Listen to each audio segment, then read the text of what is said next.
Hey guys, welcome back. I am going to go through my February favorites with you today.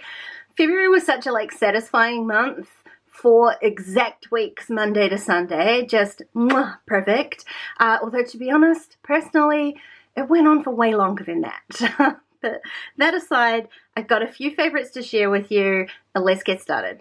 So one of the things that I was loving in February was working on my little album here. This is the Sea Glass, I think is the name, album from Citrus Twist, the Life Crafted album. And in here I have been working on the Self-Love project. Now this is a kind of initiative by Kelly Winnell. She had a list of 28 prompts all about self-love, and just it seemed like a great project to get involved with. Now I'll be perfectly honest, I think the prompts were sort of set up to be like one a day for every day in February, and I never fully intended for that to kind of be a thing for me. I knew I was never going to be able to commit to one day every one prompt every day. It was never going to happen, but I still really enjoyed working on this project. I'm about halfway through the project, I think, and it's just something I'm going to carry on with. So it was never going to be a daily project, but it was definitely a project that I will finish.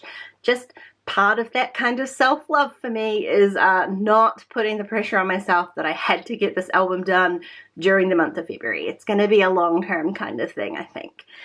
So like I said, a little Life Crafted album, which I love for these kind of projects. I just added an envelope into the front here where I printed out the prompts. So these are the prompts here. You can grab this from Kelly's Instagram. I will leave the link to this post down below in the description box. But you can see I've got 12. I'm down through 12, so I've got 16 to go, little under half. But I'm okay with that. I'll get there eventually. Now some of these pages, I'll just have a quick flip through. Some of the pages in this album are a little bit different. I've taken a really kind of vague approach to it, I guess, and that it's not necessarily a traditional album. So some of these prompts I've done like a lot of journaling. This is all one prompt. Some prompts I don't have photos. I've just listed out a few things. I've got a few pages in here that are just kind of extra filler pages. Humble and Create did some really cute little filler cards that I've added into here just because I thought they were really pretty. I'm doing different sort of page configurations. So some I'm using just my full sort of page 5 by 8 1/4 like normal. I've used some page protectors. I've done some large tags. And I'm also adapting the prompts, I guess, to suit myself. So one of the prompts was about music. To be honest, I'm not a huge music listener, so instead I wrote about the podcasts that I listen to. Again, just no rules, no rule documenting here. This is just another little filler page. I did do this fun page with a collection from Humble and Create, online friends. I think it's called ePals. And although this is in an actual pocket page, I did slit the pocket at the front here so that my journaling tag can still be accessed. I don't have to pull the whole page out of the pocket. I'm also using a whole bunch of scrap sort of stash stuff, whatever I really can get my hands on. I am keeping things as simple as possible, so sometimes pages are literally just a photo with some stamps. Other times they're a little bit more complicated.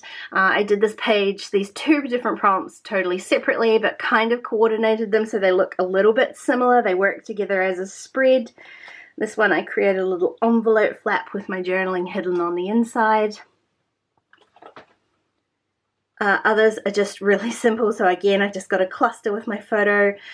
Here's another page that has no photo in it. I used some Posca paint pens and some acetate just to create a little fun kind of filler page, which actually involves my journaling on the back, but again no photo. This is a smaller, there's actually usually 4 pockets in this page protector from Citrus Twist, and I just trimmed the side off. These are perfectly suited to fit Instax photos in them, so that's what I used them for. And this is another prompt where I just didn't add a photo. I was just kind of playing, so I used up a bunch of alphas and then just used some border punches down the side, and that's it. So It's a totally carefree, rule-free kind of album. I'm loving how it's coming together, and I also love the lack of pressure with this. So I'm not sure how much longer it will take me to finish, but I will get there eventually. Now, I was very lucky lady, and my gorgeous friend Alice sent me the Lucky Me collection from Rosie Studios to play with. I have been just obsessed with this collection. It was, you know, have been trying not to buy too many new things, so Alice sent it to me. I'm absolutely obsessed with this little Lucky Cat guy. He is so cute. He is all throughout the collection. Here he is in puffy sticker form. He's in die cut form as well. They've got these really cute heart sort of shaker sprinkles. They look like sort of polymer clay sprinkles. Just so many fun, cute goodies. Alphas, all sorts of stickers, million die cuts like Rosie Studios always has. The colors are beautiful. I love the sentiments on here. I've had so much fun playing with this collection. It is definitely a huge favorite from February. Now this is a little bit of a different favorite for me. I've got a favorite book from February, which is A Big Magic from Elizabeth Gilbert. This is not the first time that I've read this book. I did read it when it first came out, a few years ago now. I just had an ebook version, and so what I really decided that I wanted this year was a hard copy so that I could make notes and just have it for reference, kind of have it here in my studio to kind of pick up and read when I need to, and so that's what I did. I got this little copy, and I have been reading that throughout February. You know, in all seriousness, I have not finished it, but I have remembered just how much I enjoyed this book. So if you're in any way, shape or form kind of creativity orientated, this is a great book to read, just to kind of guide you through some of those ups and downs that is inevitable with any sort of creative pursuit. Now, the last kind of two favorites actually for February, I'm just going to bundle into one. So the first was that during February, over on my Patreon page, I've been working with a stash kit. The kit mainly consisted of Take the Scenic Route from Paige Evans. It's a collection that I've had a few bits and pieces from. I've never really had a chance to use it, and so I decided that February was that chance. I was going to put together a kit and just work with that, and that's what I did. And I definitely was nowhere near killing the kit, but I did get through a substantial chunk of it, and it was really fun. It had all the colors, so that was exactly what I needed, and it was definitely a favorite. I don't think that it's something that I would like restrict myself to every month, working from just one kit. A stash kit, a rather sizable stash kit at that, but you do know that I just love working from a kit, mini kit, stash kit, any sort of kit. I just find that that kind of limited amount of choices makes things actually easier than having the run of my entire space in here. There's a lot of stuff in here. That overwhelm is seriously real, so a stash kit works great. I think for March I'm just gonna free form it in here, but I think it's definitely something I would consider doing again. So if that's something you would want to see here on YouTube, please let me know, and I will definitely look into that later in the year.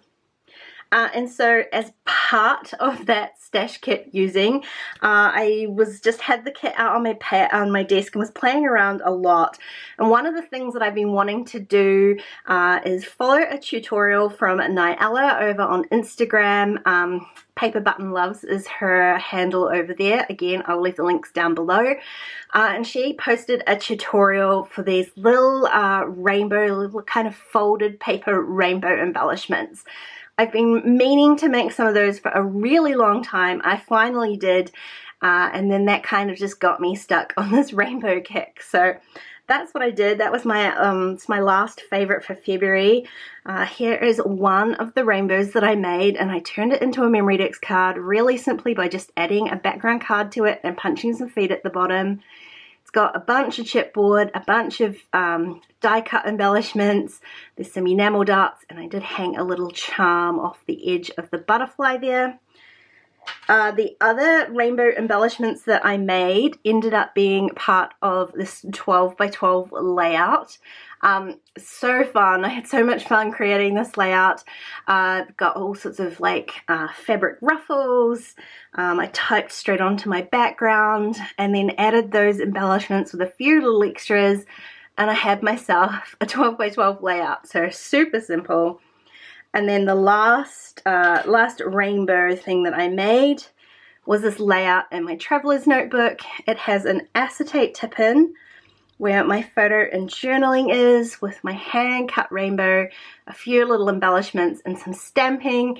Super fun, super easy, although I'll admit I struggled with the hand cutting. Next time I think I'll just let my silhouette do the work for me, but loved how this turned out. So all of my fun little rainbow things. If you want to have a look through my finished notebook, let me know and I will do a walkthrough for you. But this was my last favorite from February. So those are a few of the things that I have been loving in February. I am looking forward to March, and I've got some favorites already, to be fair. We're only one day in, but if you've got something that you've been loving, I love hearing about it, so please leave me a comment down below so I can check it out. Thank you for watching, guys, and I will see you again really soon. Bye!